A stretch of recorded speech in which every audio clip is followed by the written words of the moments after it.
hey, look what I learned how to do. The video is wide and not tall. Hopefully this comes through properly. A lot's happened on YouTube in like 8 or 9 years, so please forgive me. But I wanted to touch on how and what my process was for losing 45 pounds.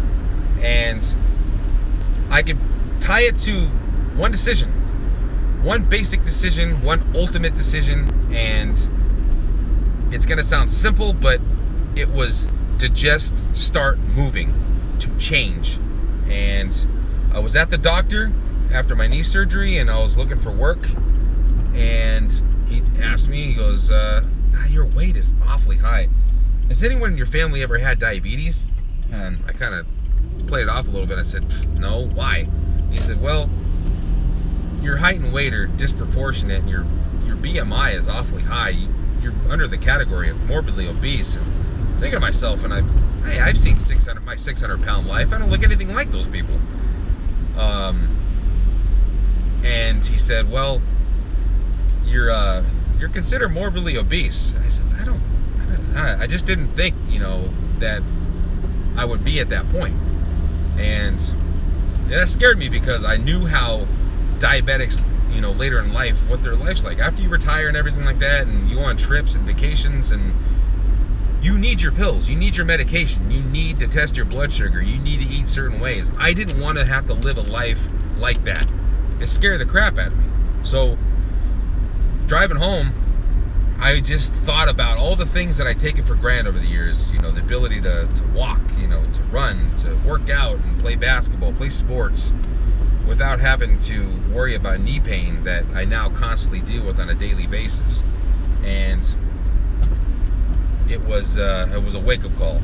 And I decided I said, you know what? I've made excuses for, I'll start working out one day. I'll start making the right decisions to eat healthy and to quit drinking sodas and stuff one day. But today was the day. I made my mind up and said, I'm just going to hop on this treadmill. I'm going to put a mile in. I don't care how long it takes me. I might fall off of it, which I did. I fell twice off of a treadmill. And by the way, that's not very fun.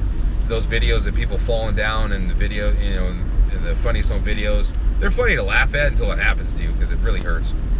And I did. I fell twice, and I ended up running a mile in 15 minutes. But the thing is, I didn't care about my time. It was all about completing what I set out to do. And that was the best part. And so what I did was, after that, I started looking at my motto in life, which kind of started at that point, is what's next? That was my motto. I started living by that. And yeah, you ran a mile. So what's next? Well, maybe I can run 2 miles. Okay, what's next? Maybe I'm going to start hiking again. Okay, what's next? Maybe I'll be able to do multiple day hikes. Okay, what's next? It's always something. It keeps you pushing yourself. Like Michael Jordan, arguably one of the greatest athletes ever, basketball players ever. He won a championship. Most athletes would have been content with that. They would have been, okay, great, I won a championship.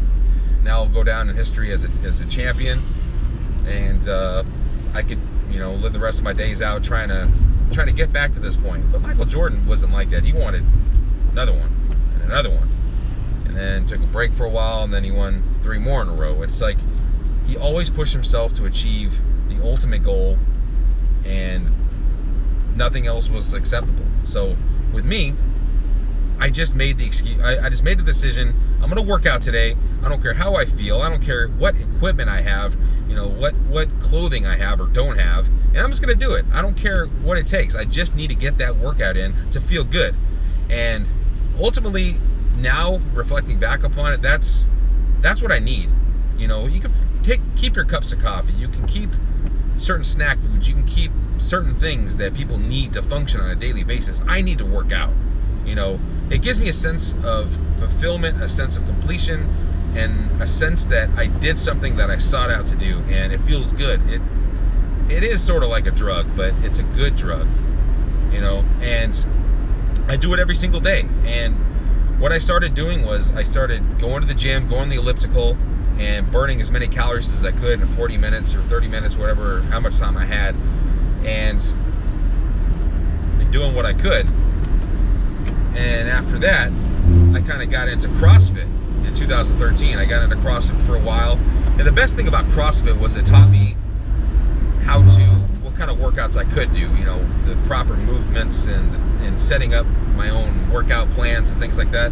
So that helped out in regards to what I decided to do in the future. And after that, I got into running, and then I got back into hiking, and then I got into running. And now it's, my first run was 15 miles or 15 minutes for my mile. And now I can run a mile in about 8 minutes, which is great. And I love it. And in fact, I go on a lot of business trips and a lot of vacations. And I can tell you I've run in every corner of the globe, or of the United States right now. And every single time I go on vacation or a training or a class, I always make sure to pack my gym stuff with me because I'm going to work out there. There's no excuse. And that's just what I did. And once you started developing a routine and a regimen every single day working out, I started changing what I ate. No microwave foods, no pre-packaged banquet meals, no Marie Callender pot pies, things like that. I was eating sandwiches, and I was not drinking soda. I was drinking water, a lot of water. I went to REI and I bought a bunch of these bottles, and I try to drink half my body weight in ounces, which is ideally the goal. But I just changed everything, one thing after the other. If I started to notice one thing was affecting me in a negative way, I got rid of it and just made a substitution, or I just got rid of it altogether.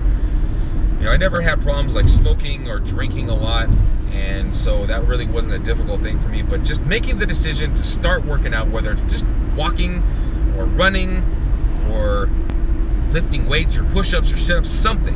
And then you start realizing that you're taking your health more seriously, and then you start realizing the other things in your life that you can change and that you should change.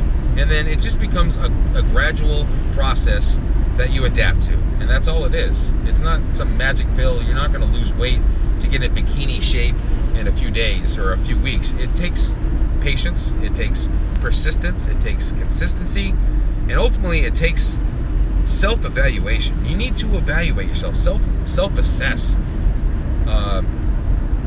And it's another thing with emotional intelligence is you need to be honest with yourself and self-assessed. And it's honestly, it's the same way with your physical appearance. If you want to look a certain way, you need to look at yourself and realize the actions that you're doing. What are the consequences? You drink a lot of sodas, you're drinking a lot of empty calories. You're drinking a lot of beer, you're drinking a lot of empty calories, and it's going to come out as a beer gut. It's going to show. You eat a lot of takeout food, it's going to show. So the people that work out all the time and that eat healthy on a consistent basis, their bodies are evidence of the good decisions that they make. Now, not everyone that appears to be in good shape or doesn't appear to be fat is in good shape, because they could have a poor diet and just really high metabolism, and it's not fair. Those people have it really nice, growing up. I didn't. I had to work out to get where I am now. So over time, it took me 7 years to lose 45 pounds, but I look at the pictures back then and then now, and there's a huge difference. I notice a huge difference in my waist, my legs, my face, everything. And just looking at the old videos that I have on here, I notice a huge difference right off the bat.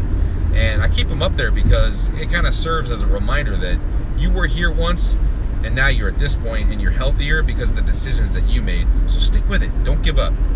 And I haven't. So if you guys have questions about workout plans or ideas or anything like that about consistency, feel free to message me. I love hearing from people and hearing your stories, because that helps me know that you guys are in the same boat and that you're interested in the same health goals that I am. So I appreciate you watching this video. Feel free to share it, comment, send me questions, message me, whatever it takes. I'm here. So I appreciate it. Thank you.